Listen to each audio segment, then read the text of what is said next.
Good morning, hello everyone. आज हम पढ़ेंगे प्रोटीन संश्लेषण, आनुवंशिक कूट, जीन नियमीकरण, सहलग्नता एवं क्रॉसिंग ओवर। इस चैप्टर के अंदर अपन को आज छोटे छोटे टॉपिक, सबसे पहले अपन इंट्रोडक्शन के बारे में बात करेंगे। 1952 में यह सिद्ध हो गया था कि आनुवंशिकता का आधार न्यूक्लिक अम्ल है। न्यूक्लिक अम्ल की खोज 1916 में फ्रेडरिक मिशन ने कर ली थी। वंशागति के रासायनिक के आधार के ज्ञान हेतु शोध कार्य किए गए और अंत में न्यूक्लिक अम्ल के आनुवंशिक का आधार माना गया। एस ग्रिफिथ ने 1928 में न्यूमोकोकस जीवाणु न्यूमोनिया पर उत्पन्न करने वाला डिक्लोकोकस न्यूमोनी को दो उग्र व अनुग्र जातियों पर जीवाणु रूपांतरण का प्रयोग कर आनुवंशिकता हेतु न्यूक्लिक अम्ल का प्रमाण दिया। ग्रिफिथ ने ही बताया कि अंदर कोई एक आनुवंशिक पदार्थ होता है जो ये रोग फैलाता है, वो आनुवंशिक पदार्थ। 1944 में एवरी, मैकालडियोड और मैकार्टी ने, इन तीनों वैज्ञानिक ने न्यूमोकोकस पर कार्य कर इसकी पुष्टि की कि के डीएनए ही आनुवंशिक पदार्थ है। ये जो बात कही डीएनए, ये 1944 में एवरी, मैकोल्डियोड और मैकार्टी ने कही। हर्शे व चेज 1952 में T2 जीवाणुकोजी पर रेडियो एक्टिव P32 और S35 पर प्रयोग कर कार्य की पुष्टि की। T2 जीवाणुकोजी पर रेडियो एक्टिव P32 और S35 प्रयोग कर उन्होंने कार्य की पुष्टि की। फ्रेकल, कोनार्ड व सिंगर ने आरएनए युक्त टोबैको मोज़ेक वायरस पर उसने ये कार्य सिद्ध किया कि टीएमवी आनुवंशिक पदार्थ आरएनए है। और जो फ्रेकल, कोनार्ड व सिंगर है, उन्होंने आरएनए युक्त टोबैको मोज़ेक वायरस, तंबाकू के अंदर ये निकाला टोबैको मोज़ेक वायरस, जिसमें जो तंबाकू मोज़ेक वायरस है उसके अंदर जो आनुवंशिक पदार्थ होता है वो आरएनए होता है। इस जीव में डीएनए और आरएनए दोनों होते हैं, उसमें से दोनों अथवा डीएनए या अकेला आरएनए होता है। डीएनए आनुवंशिक पदार्थ या तो डीएनए होगा या फिर आरएनए होगा, दोनों हो सकते हैं, पर अकेला डीएनए ही होता है, और या फिर होगा तो आरएनए ही होगा। अब अपन समझेंगे सेंट्रल डोग्मा।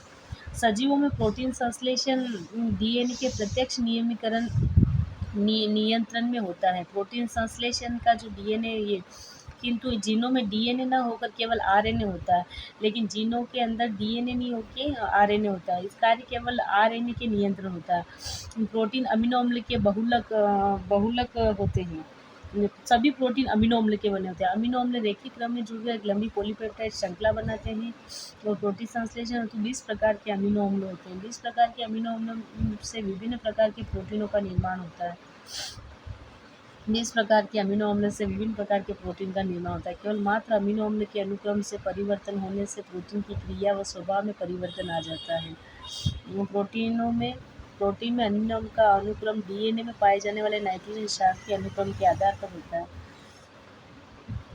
ये जो प्रोटीन जो बनता है वो 20 प्रकार के अमीनो अम्ल से बनता है, और 20 प्रकार के जो अमीनो अम्ल होते हैं वो विभिन्न प्रकार के प्रोटीन बनाते हैं। सभी अलग अलग प्रोटीन मिलके प्रोटीन बनाते हैं। केवल मात्र अमीनो अम्ल के अनुक्रम के परिवर्तन से ही प्रोटीन क्रिया और स्वभाव में परिवर्तन आ जाता है। अगर एक अमीनो अम्ल अगर बदल जाता है तो प्रोटीन का फंक्शन भी बदल जाएगा और उसका स्वभाव भी बदल जाएगा। प्रोटीनों में अमीनो अम्ल का अनुक्रम डीएनए में पाए जाने वाले नाइट्रोजन क्षारों के अनुक्रम के आधार पर होता है। ये प्रोटीन संश्लेषण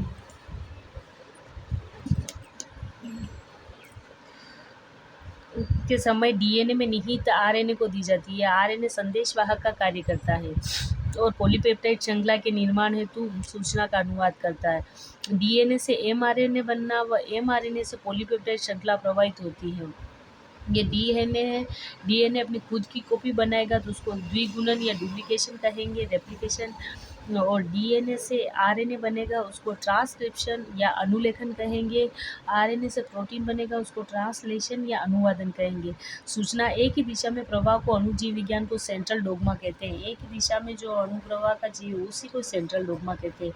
1970 में टेमिन और बाल्टीमोर ने आरएनए अर्बुद विषाणु पर कार्य किया और पाया कि आरएनए विपरीत क्रियाओं करके डीएनए संश्लेषण कर लेते हैं। लियंत्रण सूचना की विपरीत प्रवाह रिवर्स, ये डीएनए से आरएनए, आरएनए से प्रोटीन, ट्रांसक्रिप्शन, ट्रांसलेशन। आरएनए से अगर डीएनए बनता है तो उसको रिवर्स ट्रांसक्रिप्शन कहते हैं, प्रोटीन संश्लेषण, अनुलेखन।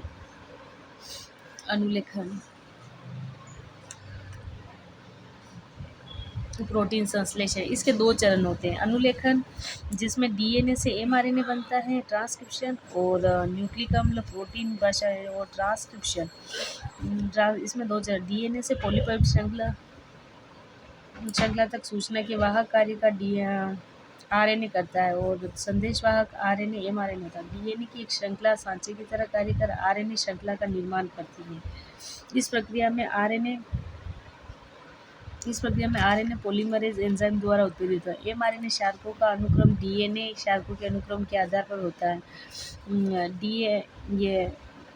जब डीएनए से एमआरएनए बनता है तो ए की जगह पे यू आ जाता है, ए की जगह ए आता है, सी की जगह जी की जगह सी आता है, और सी की जगह जी आता है। डीएनए की यह सूचना क्षार के अनुक्रम के रूप में दी जाती है।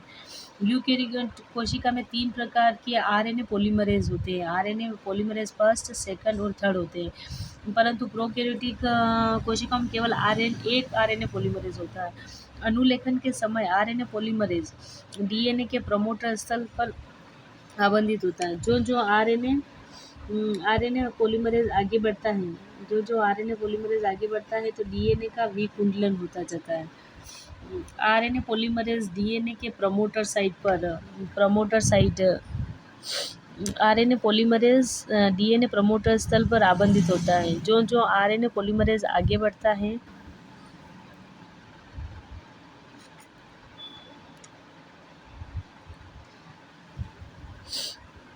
अनुलेखन के समय आरएनए पॉलीमरेज डीएनए के प्रमोटर स्थल पर आबंधित हो जाता है। जो आरएनए पॉलीमरेज आगे बढ़ता है डीएनए का विकुंडलन हो जाता है। डीएनए की श्रृंखला एमआरएनए के सांचे के रूप में कार्य करती है। जब आरएनए पॉलीमरेज एक समापक स्थल तक जाता है, पहुंचकर वो पृथक हो जाता है, एमआरएनए संश्लेषण रुक जाता है।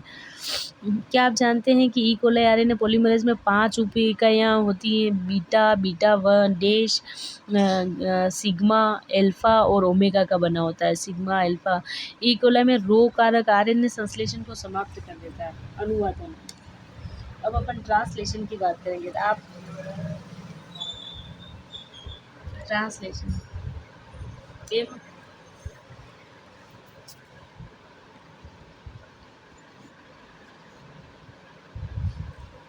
एमआरएनए केंद्रक से निकलकर कोशिका द्रव्य में अंतःप्रद्रवी जालिकाओं पर विद्यमान राइबोसोम पर आ जाते हैं। यह आनुवंशिक सूचना से प्रोटीन के रूप में अनुवाद करता है। राइबोसोम आरएनए व प्रोटीन के बने होते हैं। राइबोसोम के 2 भाग होते हैं, एक बड़ा व छोटा। इन दोनों भागों के मध्य खांचों में एमआरएनए स्थित होता है। कोशिका द्रव्य में स्वतंत्र बड़े टीआरएनए की स्वीकारी भुजा के 3 सिरे पर क्षारकों के सीसीए अनुक्रम होता है। इस स्थल पर विशिष्ट अमीनो अम्ल एंजाइम अमीनो एसिड सिंथेसेज की सहायता से जुड़ जाता है। टीआरएनए व अमीनो अम्ल के जुड़ने को अमीनो अम्ल सक्रियण कहते हैं। अमीनो अम्ल के जुड़ने को अमीनो अम्ल का सक्रियण कहते हैं। ये अमीनो एसाइल टीआरएनए सिंथेसेज नामक एंजाइम उत्पादित करते हैं। टीआरएनए सिंथेसेज और टीआरएनए प्रत्येक अमीनो अम्ल तो विशिष्ट होता है।